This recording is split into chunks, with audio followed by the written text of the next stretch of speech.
Hi, Eric Rosen here with the Rosen Report. I'm really excited to have an interview with one of my close friends, Ted Mers. Ted, how are you today? I'm great, Eric. How you doing? Great. Well, it's funny how we met, actually. I write the newsletter, and almost 2 years ago, Ted sent me a LinkedIn message saying, I have some thoughts for you on how to make your newsletter better. Let me have your email. And I sent him my email, and he sent me the most thoughtful email with ideas for improving my newsletter. And I thanked him profusely. I called him, and we become friends. When I go to New York, we get together and break bread. And he contributes all the time, and I often cite his great newsletter. So we're going to talk about that in a minute, but I'm really happy to be here with Ted, who's got a great story to tell and is doing some amazing things. So Ted, you worked at Bloomberg for 32 years. I did indeed. It's a lifetime. Yeah. Yeah, it's a long time to do anything. I don't know. I haven't done very much for 32 years other than be alive. One question: what number employee were you in the journalism? So it started in what year? 1980? So Bloomberg started the company in 1983, 83. and I Okay. joined in 1990. Okay. And so how many employees were there when you joined, you think? So I was the 15th reporter to join. In the editorial group, Bloomberg News had been created just, I think, mid-year or so, and I started in November. That's amazing. Okay, so you started in the early stages before it became a behemoth. So what was your first job when you joined Bloomberg? What exactly were you doing? So I was at the bottom of the totem pole. I summarized other media publications like the New York Times, the Wall Street Journal, the Washington Post, and we would go buy the newspapers at 4 a.m. from a wholesaler before they were on the newsstands. We'd bring them to the office and we would summarize the papers. And that way they'd be put online on the Bloomberg system before they were even available at the newsstand. There was no internet, so people could trade off the information in London. But that's how I started, Wow. just summarizing other people's news. So you had a lot of roles in your 32 years. What were a couple of your favorites? So I actually loved summarizing newspapers. The first job I had was fantastic, and I didn't want to stop doing it, but my boss said I had to do something different. So I became a reporter and then an editor. My first major role was running the Latin American group, and so I built that from just myself to about 40 people over the course of like 4 years, and that job I loved. I mean, I traveled to Latin America all the time. I was even in Miami a bunch of times because there was so much Latin money in Miami. Mm-hmm. And I just loved covering that story. So I did that. Later, I eventually became bureau chief in New York. And that was amazing. I mean, in part, I directed the coverage of 9/11. I was standing there when the planes hit the buildings, and that was very dramatic. And, I you remember it like can't, yesterday. I mean, sometimes the best things are the worst things, but it just doing that coverage was amazing. So that was, I love that part on the editorial side. And then after 2006, I moved into a totally new role in product. And, I really enjoyed building applications, like almost a total different career. So you were, for the first 16 years, you were doing more journalism, and then Mhm. the last 16 years, you were doing a host of other things. What was your last job when you left a couple of years ago? I was a global head of news product. So that would be anybody who's ever used a Bloomberg professional system, anything you read on the terminal I oversaw. So whether that was news stories or any text at all, I was in charge of that. And that was a great job. How many people work for? I mean, there's so much. How many people did you have on your team at that point?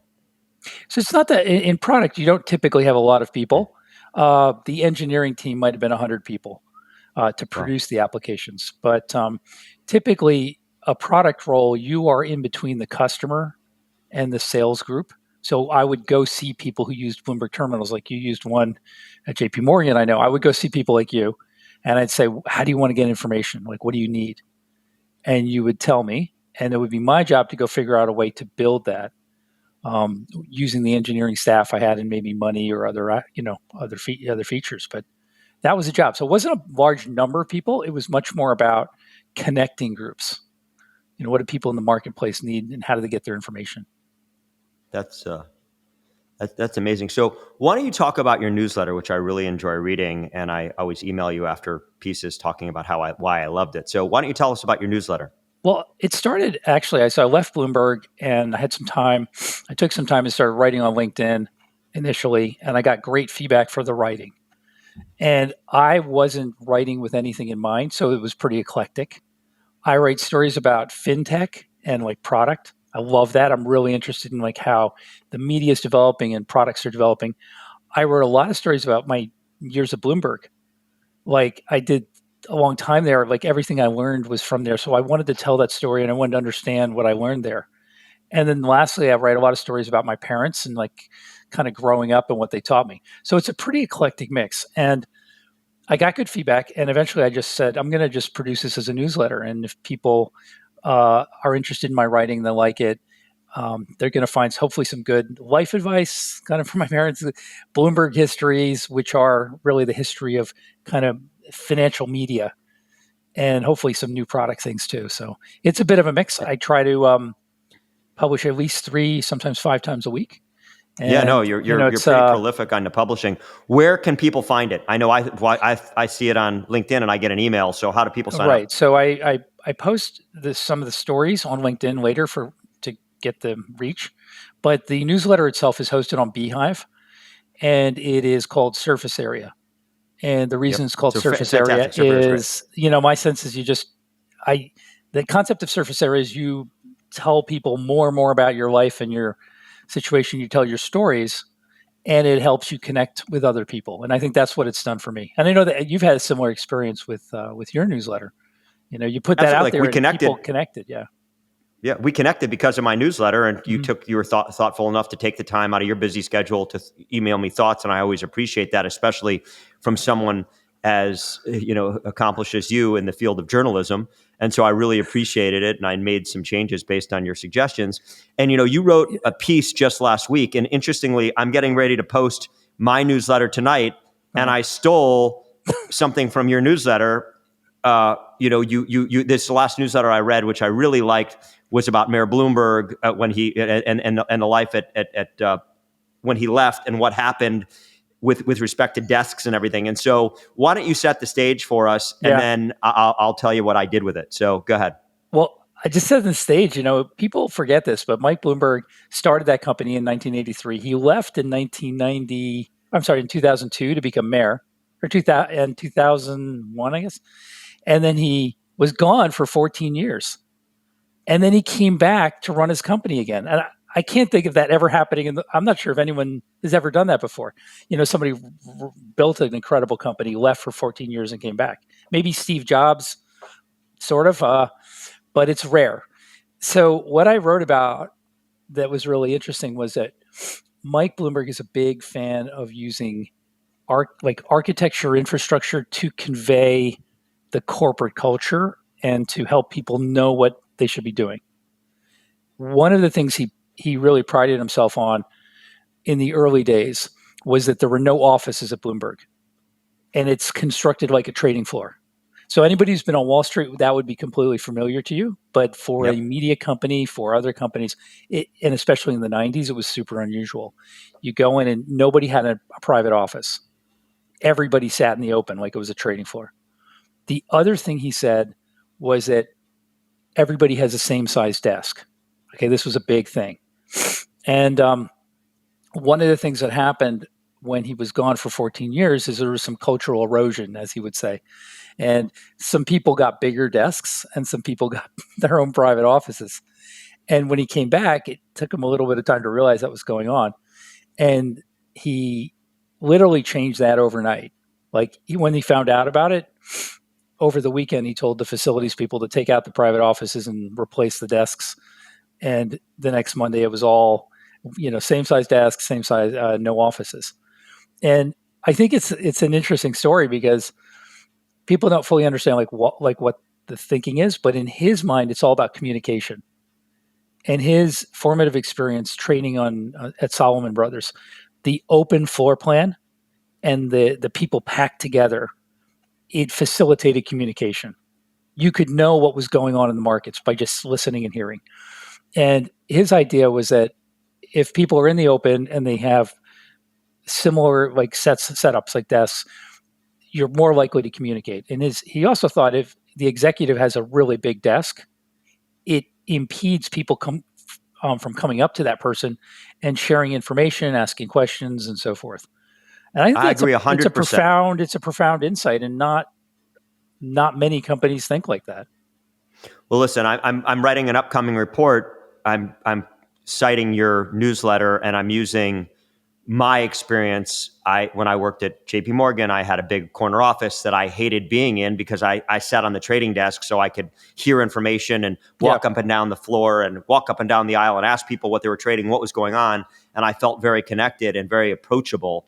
And I only went to my desk, to my office, if there was an important meeting or something I had to have a private conversation. And I was in my office 2% of the time, Hmm. maybe. Right. So I really tried not to be in it. But I love that story. So tell us another Bloomberg story about how maybe how tight he was on everything and how he micromanaged things, which I love. Yeah. I don't. I would change that a little bit. I don't think Mike is a micromanager, but Okay. he's very, very focused on the environment and what makes things effective, productive. So he is always thinking about, like, are we as productive as we can be, and how can I improve that?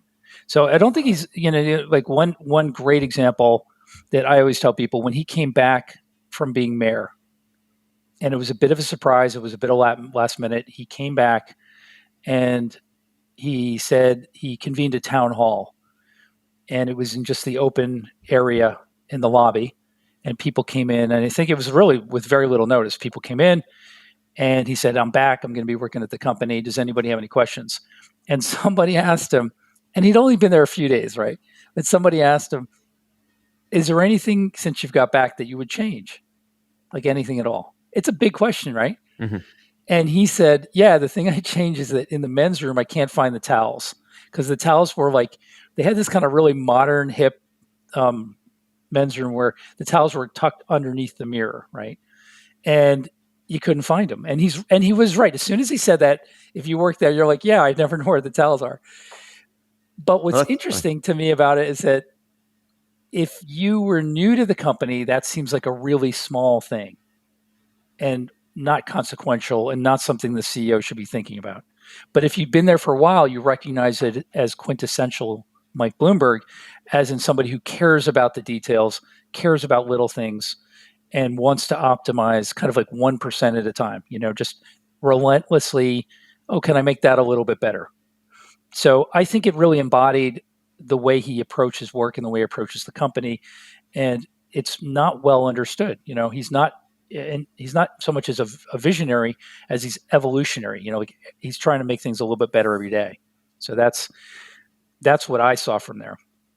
Listen, I mean, it reminds me of the famous story I've articulated a couple times about me and Jamie Dimon with my bathroom incident. I complained. He asked me, "Hey, Eric, what do you need?" And I said, "I'm embarrassed to tell you, but the bathroom on my floor is disgusting." He didn't believe me. And the long story short is, we went down to the bathroom. I knew that there would be a flood, and he walked in and he There was a stepped flood. in, flooded toilet water, No and had a way. meltdown and screamed and yelled and said, "This will never happen again" at J.P. Morgan. And he fixed the bathroom. And one of my salespeople put a sign on the wall on the door of the bathroom that said the Eric Rosen Memorial Bathroom, which we all got a kick out of because I'm not dead. So Yeah. the story has lived on. And when I saw Jamie in June for dinner, he actually brought it up again. So Yeah. it was pretty funny. Well, But it's right. leaders It's the little things, right? make It's the big little things and things. small Yeah. things better. Yeah. Big leaders, sometimes it's the small things that we talk about. Mm-hmm. And, for us, it wasn't so small because it was so disgusting. But, he went out of his way to do that. So let's go back to your time at Bloomberg. You said you did deals to integrate Twitter and the New York Times, and you talked about how you started by retyping and summarizing stories day one. But talk about how you integrated. What year was that you integrated those things more formally into Bloomberg, and how did that happen? Yes, I moved into the product group in 2006, and one of the ideas we had then was, could we put more content on the Bloomberg terminal than just Bloomberg News? And there was kind of a general theory that you could aggregate more content and would provide value. It was also a feeling that there was the growing realization that Bloomberg News couldn't cover every story. And if the New York Times broke a story and customers had access to that in real time and could trade off it, it would be a tremendous advantage. So what we did was we started going around to the major or best publications in the world and approaching them and saying, if we pay you some money, can we host your content on the Bloomberg platform in real time? You would send us a feed, and in real time we'd publish. And at the time, it was like a radical idea. This is in 2010. So 2009, 2010, I went to the New York Times. They were like, why would we do that? Why don't you just take it off the website? You know, they hadn't realized that feeds of content were valuable, and that getting it in a consistent, reliable, fast way and putting it in milliseconds in front of traders, the value that could bring. So doing those deals was really interesting. It started with big media companies, and then an interesting story. I was in London, and I went to one of the biggest hedge funds, and they had a problem this is 2011 maybe. Their traders were using their phones to trade off Twitter. So they'd have on the trading floor, you've got your terminals and all your 6 windows, and then they'd have their phone propped up there, and they'd be watching Twitter on their phone. And the chief risk officer said, "We can't have this. We can't have people with their phones and open Twitter. Can you help us solve this problem? Is there a way to get Twitter inside Bloomberg so they can just read it, but they're not actually tweeting?" And that became the project. And I think that was quite a big deal. Bloomberg was the first major platform to take the fire hose, integrate it into a professional trading system so that you could watch tweets and absorb them just like any other information, just like a news story and just like a headline. And, now we take that for granted, but that was a big, big deal 14 years ago. Well, that's amazing. I remember when I was trading, either when I had my hedge fund or JP Morgan or the other firms I worked at, Bloomberg was so ingrained.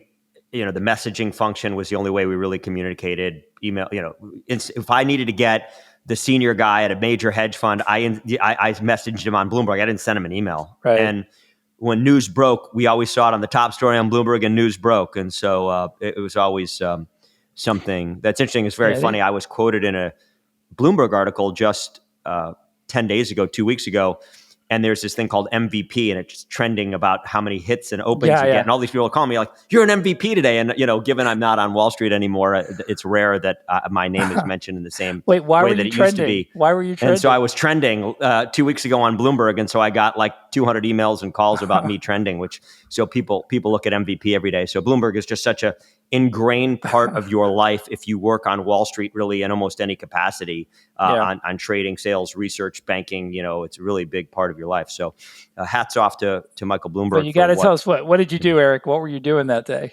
There's an article that was on the article about Morgan Stanley and the insider trading, the block trading, when the guy was tipping off hedge funds. And the question is it an SEC violation? Because none of the hedge funds got in trouble for it. And this I want to say his name was Parsi, was at Morgan Stanley, and he was telling people, "Oh, we have a big block coming out of 25 million shares." The hedge fund would then short it and then buy it back when he had the block 3 days later. And I just put a quote in saying, "I just don't think it's right. You could tell me it's legal or illegal. It doesn't pass my smell test of being something that hedge funds should be allowed to do." And so I was quoted in this article over it. So nice. Kind of interesting. So let's talk about, you had this amazing career at Bloomberg, 32 years as a journalist in product areas.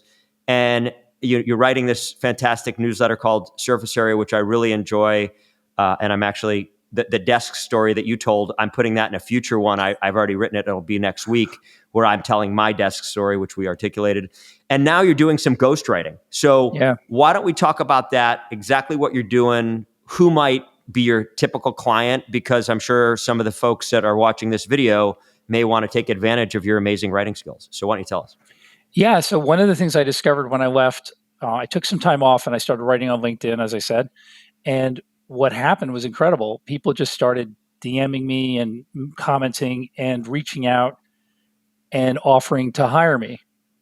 So I would write something that resonated for some reason, and I would get job offers of that. And I would get invitations to speak or moderate panels or just go places. And I know this is the kind of thing you experience with your newsletter. So I saw that and I realized there's definitely an opportunity, a business opportunity here, because the vast majority of executives do not write publicly online. And I looked at that and I said, this is something I think is evolving and it's going to happen. So in the next 3 to 7 years, I think it will be totally normal and in fact, like almost required for executives or CEOs to be posting authentic content online as part of their communications efforts to stakeholders, to investors, to employees. Right now, it's basically not done. It's basically not done, I think, mainly because other people don't do it. But if you look back, if you think about executive communication, you know, executives didn't used to be on earnings calls in the 90s. And now they are. Now it's an event. Now it's a big deal. Jamie Dimon's going to be on the earnings call. Tim Cook's going to be on the earnings calls. They didn't do that in the 90s.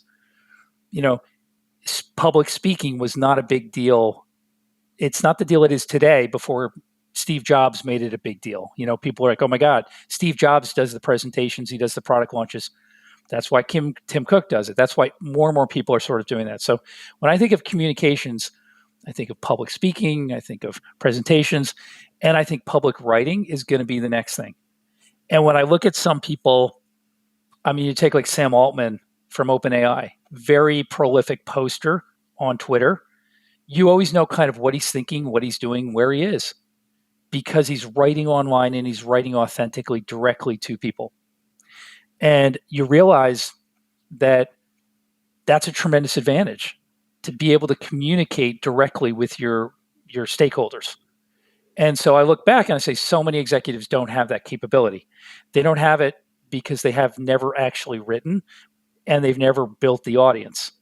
So I see that happening more and more in the future. And that's so that the agency I started is and provides that service. We work as ghostwriters to help people tell their stories and It's to a help them fantastic. identify them and you know and get them over the fear and then get them into the like what's your best story and how you write it, because they need help. And I think it's sometimes people say, well, that's strange that they need help to write, but it's not unlike speech writing. You know, people, when you're going to give a big speech, you might get someone to help you write the speech. You still have to give the speech. So in an analogous way, you have to participate in the content that's being written, and that's where we're going. I mean, I think it's going to be huge, and it's really an untapped opportunity. Well, based on your reading your surface area newsletter and some of the things that we've gone back and forth with, I can attest to your prowess on writing. So people should definitely use you. And I think it's fun that you mentioned Sam Altman. So for those who didn't follow it very closely, just a couple short months ago, he was kind of booted Yeah. by the board from his CEO role of OpenAI. He posted some things, and it turned out like a lot of the senior employees were going to quit over it, and they backed him over the board, and there was a whole change up in the board. And so it was kind of interesting how it played out so publicly. Yeah. And I think the other part is he's a prolific writer. He's young. You know, He's I young. think a Yeah. 65-year-old who's been in corporate America for the last 40 years is probably feels less comfortable at posting things on Twitter and whatever publication you want, LinkedIn, than a 30-year-old who kind of has grown up posting. That's So right. I think That's right. there's a lot of people in our vintage who probably feel less comfortable doing it. And so there's probably quite a few potential clients for you Yeah. Well, to tap into. I think, Eric, you could make the case that if Sam Altman didn't have 2 million followers, that he'd still be fired or it would have changed. Probably. I would agree with that. Because when he was fired, he's cut off from the communications. He's cut off from the PR. He's cut off from communicating. But instead, like 45 minutes after he was fired, he posted a tweet that told 2 million people that he's been fired. And he said, I'm going to have more to say about this. And then, as you pointed out, all these other people weighed in. Eric Schmidt, all these other people started posting about it.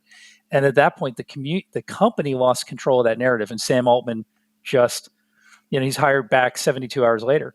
Well, what's interesting is he almost, because I think that I'm maybe making numbers up here, but they would raise money at like a $70 billion valuation or something just right before that. And then all of a sudden, half the firm is getting ready to quit. And like, so all of a sudden, like this thing had gone really, really wrongly. But the toothpaste was put back in the tube. Pretty interesting. But it was kind of fun how that played out publicly, and it was on the news. And everybody was just reading his tweets and what he was saying, and what I think the number two, or one of the top 2 or 3 people, chimed in and said something on Twitter. Yeah. Well, if he's out, I'm out, and I don't know all the names. Greg It's kind of Altman. interesting how things play out Greg today Brockman, very publicly.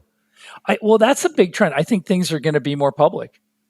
Things are going to be more public, and companies aren't really used to that. But they're going to have to figure out how to respond in real time, like directly. And that's going to be new. That's different. Yeah, I mean, when you look at what my kid, I have a 16-year-old daughter and an 18-year-old son, and how they consume the world is very different. Their faces in their phone all day and all night. And I'm actually, in the piece I'm publishing tonight, I've got a very concerning video of the day where there was a study done that shows if you're 18 years old today, it goes through how many hours, how many years you're going to sleep, how many years you're going to eat, how many years you're going to drive a car, how many years you're going to be in school or at work. 93% of the remaining time is in front of a screen, with only 7% to go to the museum and go to the park and go to the beach. Like, it's really scary today. Yeah, and so how people consume news, my kids are posting all the time when they do stuff. It's just very different. I didn't have a computer till I was 27. I didn't have a cell phone till I was 27. And so it just, the world's changing. It's getting faster. Everybody hears everything the second it happens. There's somebody with a video posting it. And so I think you're right in the right place at the right time. And folks should definitely look into Surface Area and your ghostwriting to help them get their message out, because everybody's got a story to tell, and not everybody feels as comfortable telling it as you do. I think everybody has a story, for sure. Yeah. Well, listen, Ted, it's always good to be with you. I'm sorry we're not in person together. We were maybe going to get together this week, but when I come into New York in the next few weeks, it sounds like we're going to have to break bread again and go to a good place for dinner. Absolutely. Yeah. Okay. Well, I really appreciate you joining us, Ted. And every Rosen Report finishes with my hat, so I got to plug in this new one. Actually, that's a good one. On the back. It's got it. Nice. Yeah. So we're very. This is now. It's the big time when something like this happens. When you have swag, swag, you're the big time. There's no question. So I'll bring you one. I ordered some more, so they're coming in. So next, when they come in, I will bring you one. So thanks a lot, Ted. Okay. I appreciate it, and thanks for joining the Rosen Report. Okay. Good to see you again, Eric.